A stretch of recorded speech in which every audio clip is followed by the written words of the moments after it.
पछा आगो में जुठाई दल को तब न हम पीछे से लगल आगो हम जुठा दल के हे ओकरा मुंह से आशीर्वाद देलो हां तोरा नीचो में बोले लगला खुश रह। सुनो नौरी गुबगु बोलिए महारानी। ये बेटी टिल टिल हाय बैठो की बेटा हमार रानी नाम रखने ए गुबगु हां महारानी। ए लफास हां महारानी। आज मेरे लिए एक अच्छी सी सेज सजाओ। ठीक है। सर आपका नाम है गुबगु बेका नाम है टिलटी।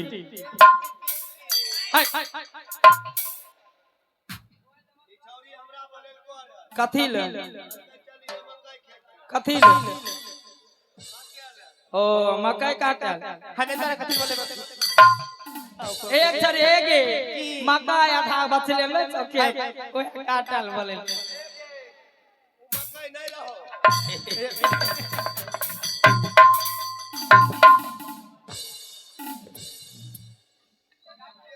सुनो नौरी हां महारानी। एक लाली सेज पलंग लगाना मैं उस पर आराम करूंगी। ठीक है। बनारस की लहंगा पटोर पहन की हां हां और 84 मोहन जेवर पहन के आराम करूंगी। क्यों नहीं ठीक आप ही तो राज है। आगे से दिया आगे सजावे के गुब गुब के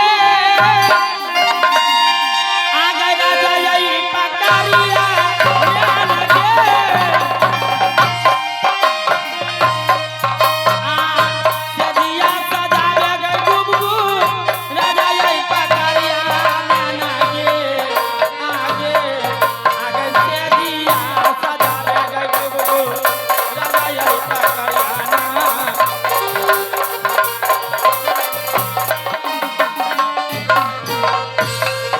आगे खेती काला बाबे के बाबू राजा तो पकड़िया लो आगे पाला ना सजावे के बाबू राजा तो पकड़ी जामा के आगे से दिया बाबे के बाबू राजा तो पकड़िया राजा तो पकड़ी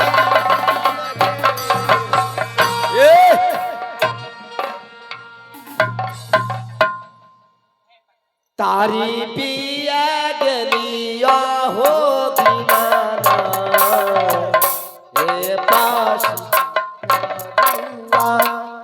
पासी दादुआ ए कालो दादी है पासी आरो दू दीवा आरो दू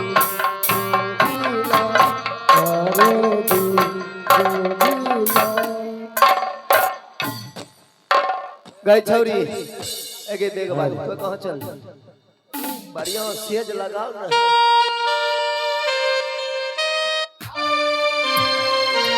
छोटी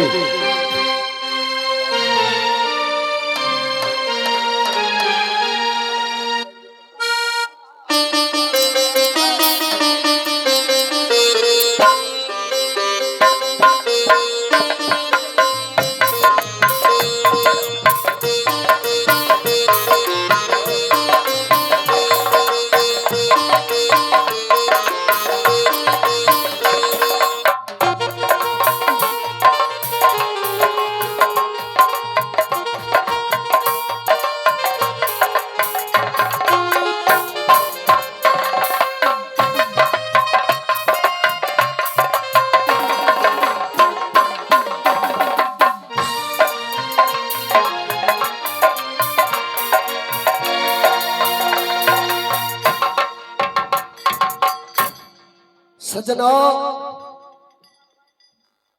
अभी आपने देखा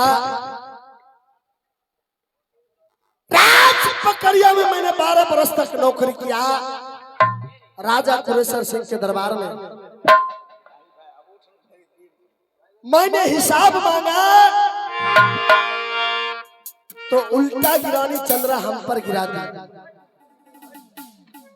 बदन की सारा वस्त्र उतार लिया। मैंने खाना मांगा तो खाना की बदला 7 लाख रानी चंद्रा ने मुझे मारी है। मैंने कसम खा कर आया, अगर उस 7 लाख का बदला क्या चूहर दुसाद उसे चोरी में नहीं सधाया तो मेरा नाम चूहरमल पासवान। मैं यहां से अपनी महल की ओर जा रहा हूं। एक बार अपनी महारानी से मुलाकात करके उसके बाद राज पकड़िया को चढ़ाई करूंगा।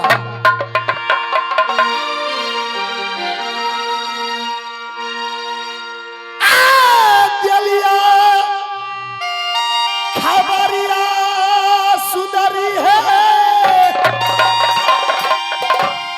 आया जमीपुर नगरिया है।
स्वामी जी आप इस भेष में स्वामी जी।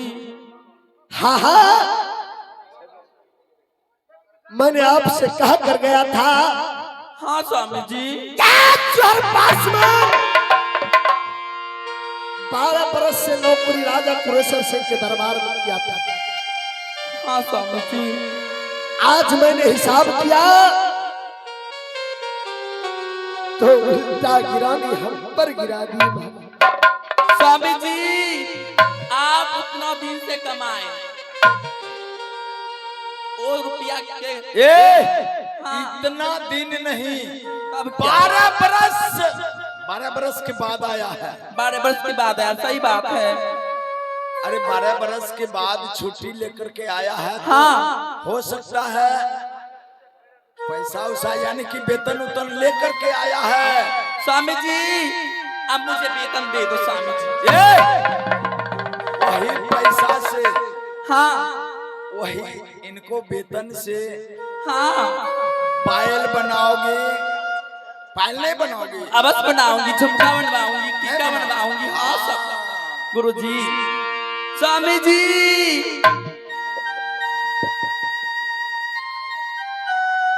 स्वामी जी आप 12 बरस से नौकरी कर रहे थे राजा कुरेसर सिंह दरबाजी में।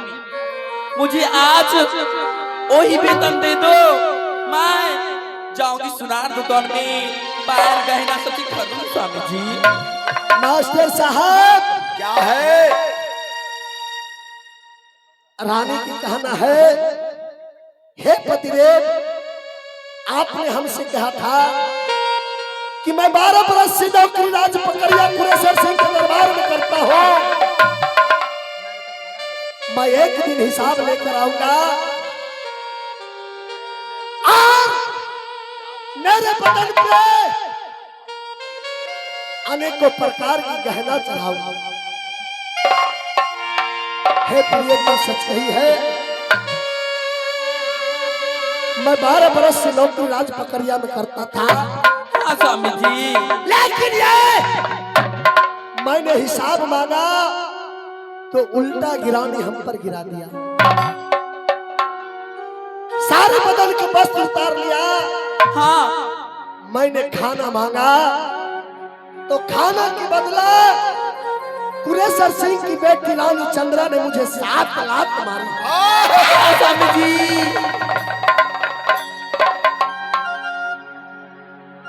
12 बरस तक नौकरी किया, तुम्हारे बदन पर एक भी जेवर नहीं दिया। नहीं स्वामी जी। कुछ दिन की मोहलत दो महारानी। हाँ मैं तुम्हारे बदन पे 12 मन जेवर, बनारस की लहंगा पटोर और चीर चोली पहनाऊंगा। क्या स्वामी जी आप आए हैं, थके हैं स्वामी जी, चलो कुछ भोजन कर लो स्वामी जी। मैं भोजन नहीं करूंगा, मैंने कसम खाकर आया था रानी चंद्रा के दरबार से। ये शहर के साथ अंजनीपुर शहर से सैन्य खुलेगा और राज पकड़िया तक जाएगा। क्या? और मैंने कसम खाया था 8वें दिन मैं रानी चंद्रा को अगर चीर चोली 12 मन जेवर नहीं चुराया तो मेरा नाम चुहरमल दुसाध नहीं। इसलिए हाँ अब यहाँ से आप महल की ओर चले जाइए। मैं जा रहा हूँ माँ दुर्गा की मंदिर और माँ गंगा को पुकार करूंगा, वो अवश्य मुझे सहायता करेगी। ठीक है स्वामी जी। अहो मानी ये तल लिया हो स्वामी को बचनिए ना, मानी ये तल लिया हो पियावा को बचनिए पियावा हो आओ। अहो मानी ये तल लिया हो पियावा को बचनिए ना, मानी जब लिया हो पियावा को बचनिए पियावा हो।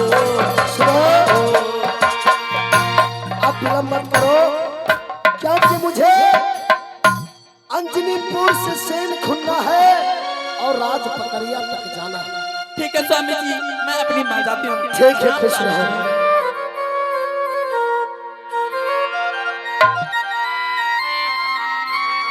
या माँ दुर्गा, या स्वर्गवासमान, एक बचपन से तुमको पूजा किया है माँ, आज कुछ देर के लिए मेरा सहारा करो माँ। आगे भी पति के आप रमेगे मैयो गे,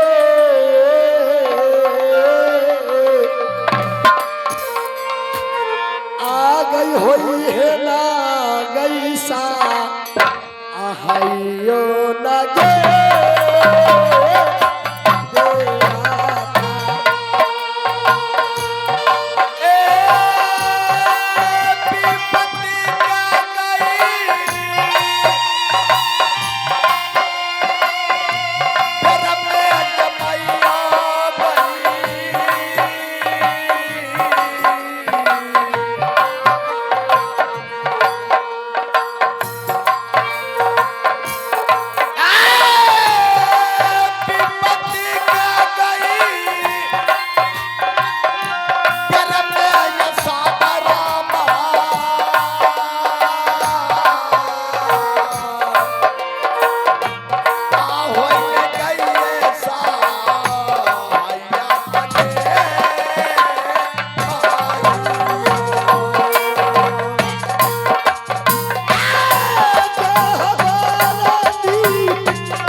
सजनो, मैं गंगा माँ की पूजा करूंगा और माँ दुर्गा को दोनों सहारा होगा।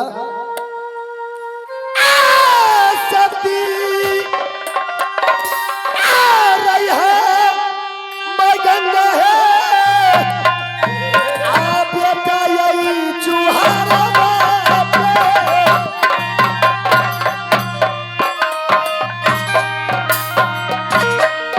आई तमाश बहिना है गंगा,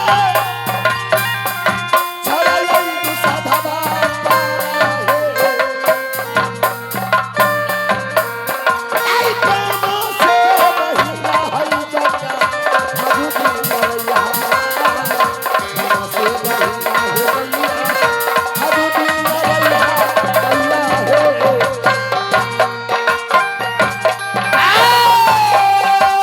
चुहरा मलकाई तई होती अभी मैया दूरा काकन हो।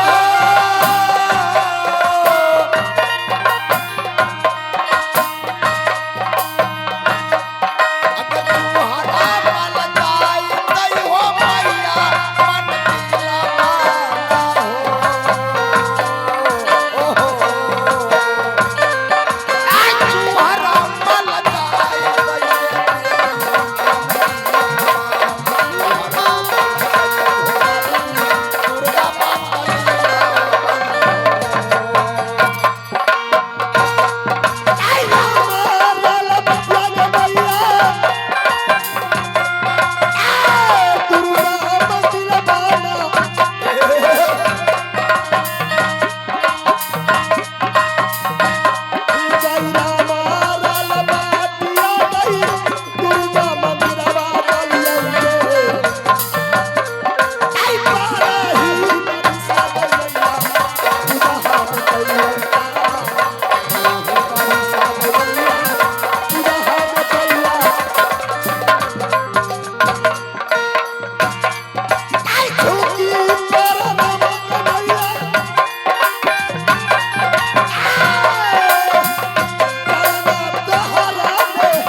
खुश हो बेटा। बेटा हाँ बेटा। मैंने तुम्हें 12 बरस तक पूजा किया, हाँ तूने जैसा जैसा कहा वैसा वैसा किया। हाँ बेटा। साना के मंदिर में अजनीपुर में शहर पड़ा। हाँ बेटा। माँ आज ये चुहर में बहुत बड़ा संकट आ चुका है माँ।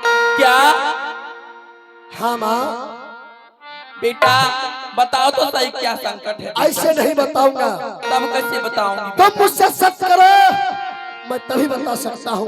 क्या माँ बेटा मैं सत्य करना होगा। हाँ अगर नहीं मानती हो तो मैं करती हूँ सत्य बेटा। हाँ हाँ, एक साथ दो साथ तेरा तीसरा सत्र कहना ना मानो 80 कुंड नर्क बासा।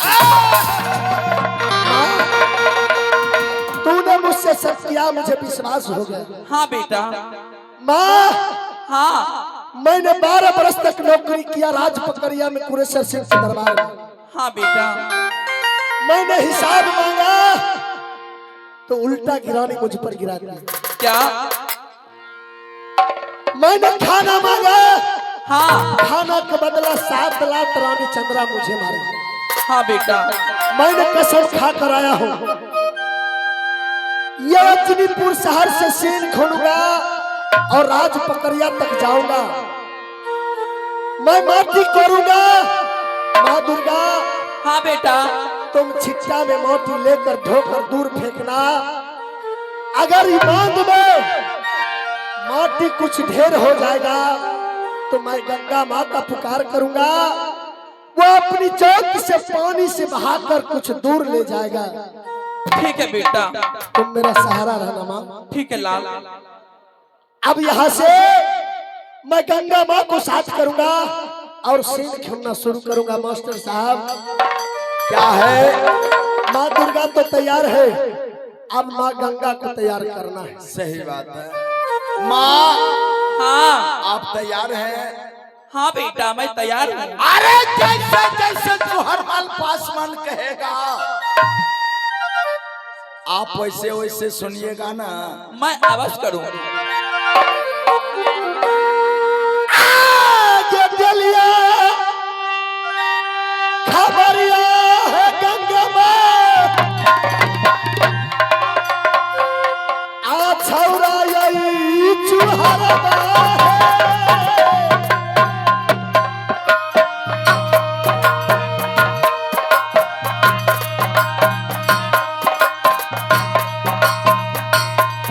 आई दिलिया खबरिया है मैया,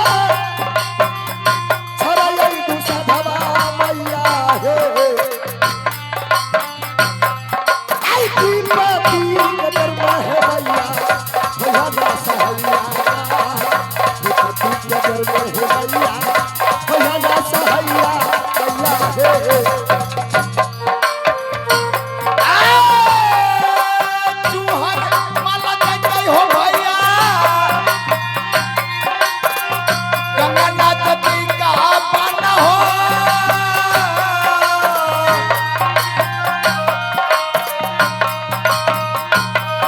अरे चौहरमल जय हो भैया, अब गंगा पास हो। ओहो आई जब जय हो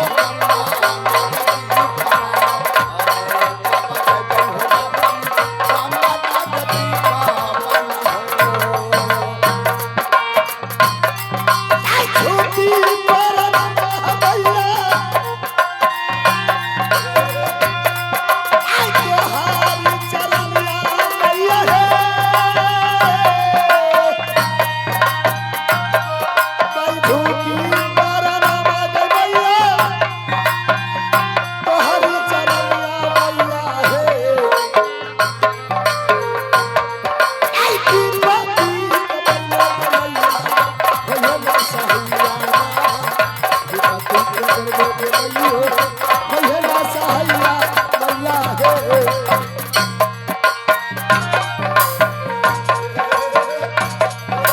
जुगे जुगे तिहार बेटा आज तेरा दिन माना।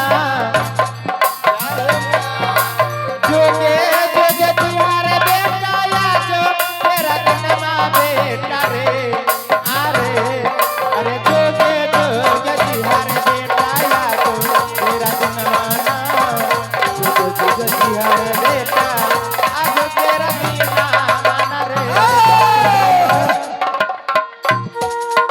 दूसरो बेटा माँ गंगा, मैंने तुम्हें 12 बरस पूजा किया, हाँ बेटा मैंने कई बार आपको पास भी रखा। माँ आज ये ज्वर पासवान पर बहुत बड़ा संकट आ चुका है। बेटा आज ऐसी कौन सा संकट आ गया बेटा, बोलो बेटा। माँ हाँ हाँ बेटा जब तक तुम सत्य नहीं करोगी तब तक ये चूहर दुसाद कुछ नहीं बता सकता। बेटा चूहरमल माँ बेटे में सत्य कैसी, तुम माँ बोलो बेटा। जब तक तुम सत्य नहीं करोगी तब तक मैं कह नहीं सकता। बेटा बिना सत्य के कोई उपाय नहीं। नहीं, जब तक सत्य नहीं करोगी तब तक मैं कह नहीं सकता। ठीक है बेटा चूहरमल, मैं तुम्हारे साथ सत्य कर रही हूँ।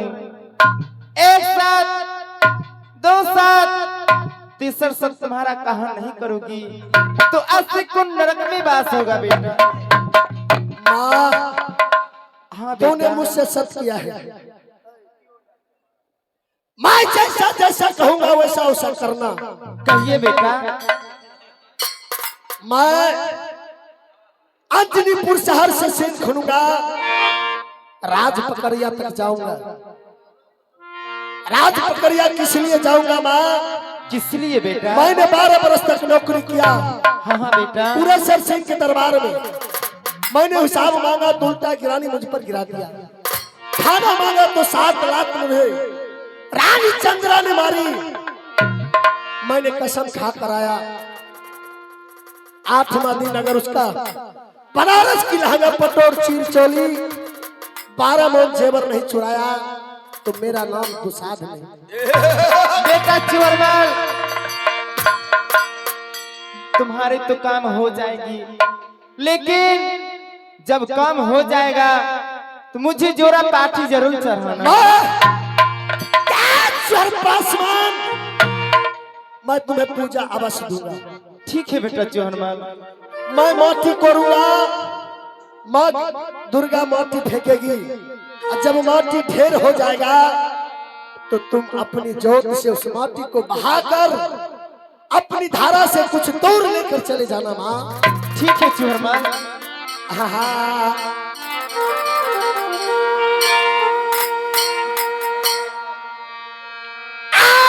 जना जना कहाँ है गंगा माँ, आमनी हो बचनिया है।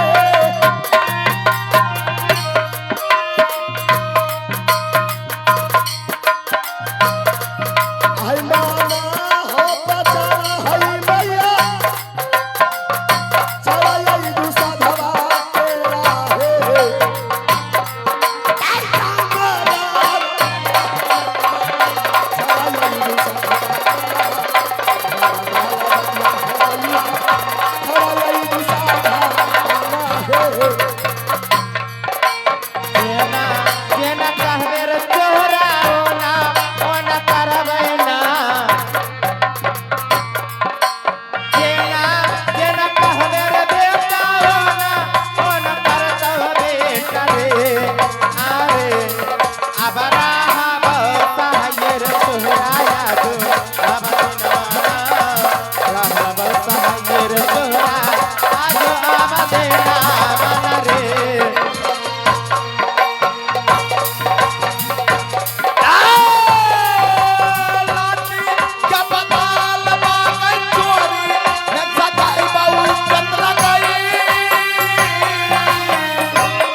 हाँ हाँ बेटा। और माँ दुर्गा, हाँ बेटा। हाँ तूने मुझसे सच किया है दोनों, जैसे जैसे कहूंगा वैसे वैसे करना। ठीक है बेटा। मैं माटी कोरूंगा हाँ और तू माटी फेंकना। ठीक है बेटा। मांद में माटी अगर ज्यादा हो जाएगा तो माँ गंगा एक बार अपनी धार लाएगी और अपनी पानी से बहाकर माटी को दूर ले जाएगी। ठीक है बेटा चलो। के बदला गई चंद्रा चोर में सधई बहू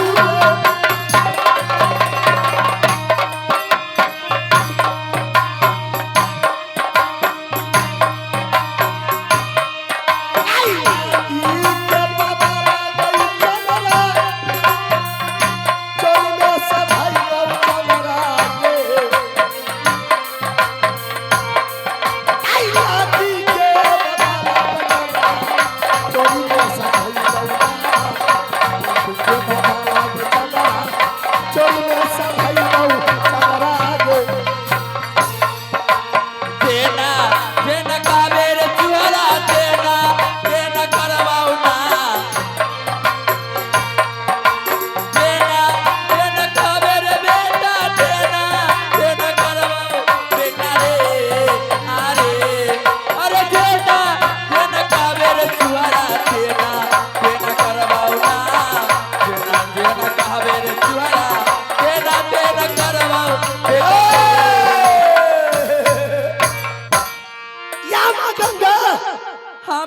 माँ दुर्गा हाँ आगे पहले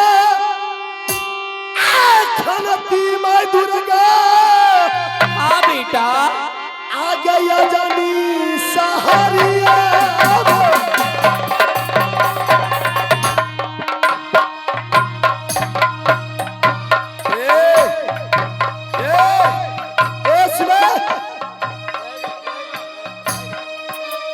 अब घाय के लोग जरा ध्यान से सुनो आगे पहले खनती माँ दुर्गा के हाँ ए बेटा चोरमल सुनो सुनो नगरिया में ए चोरमल क्या बात है आप इतना आवेश में आ गए हैं हाँ इतना आवेश काम नहीं देगा मुझे 7 लाख का दर्द है आज ये पहला खंती अंजनीपुर शहर में मारूंगा अंजनीपुर शहर से मोती कोर कर राज पकड़िया तक जाना है। सुनो अजनीपुर से लेकर के तुम माटी उतना खून सकते हो मेरे साथ माँ गंगा है और माँ दुर्गा है अवश्य जा सकता हूँ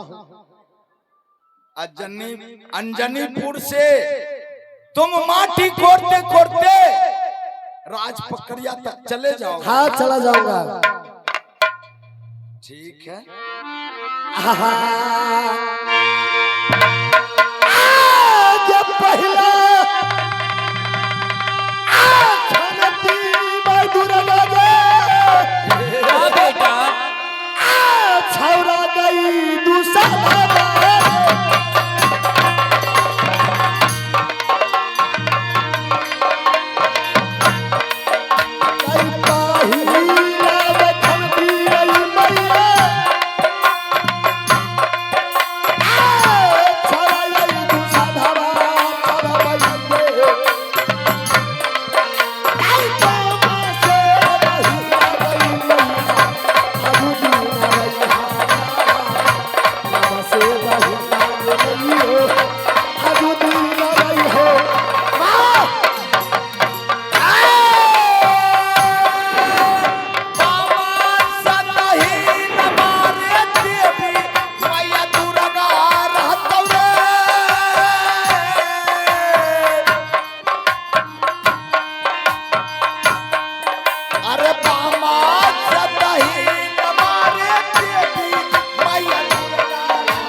आगे छौरा कई काटै छै तू साथा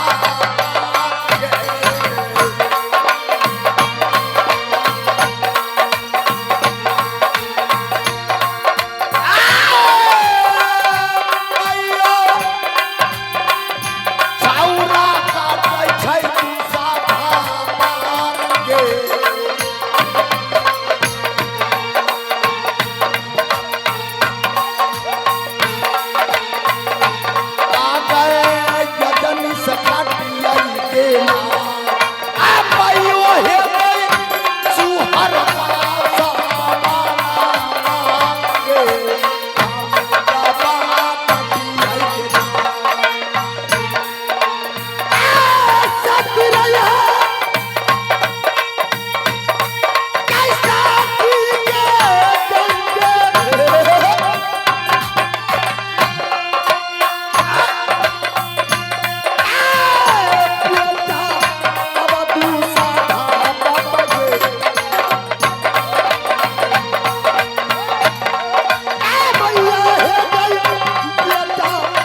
नहर मंगाओ और सारे माटी को बहाकर दूर ले जाओ।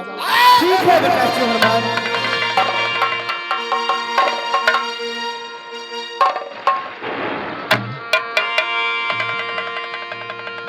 आहे मचिया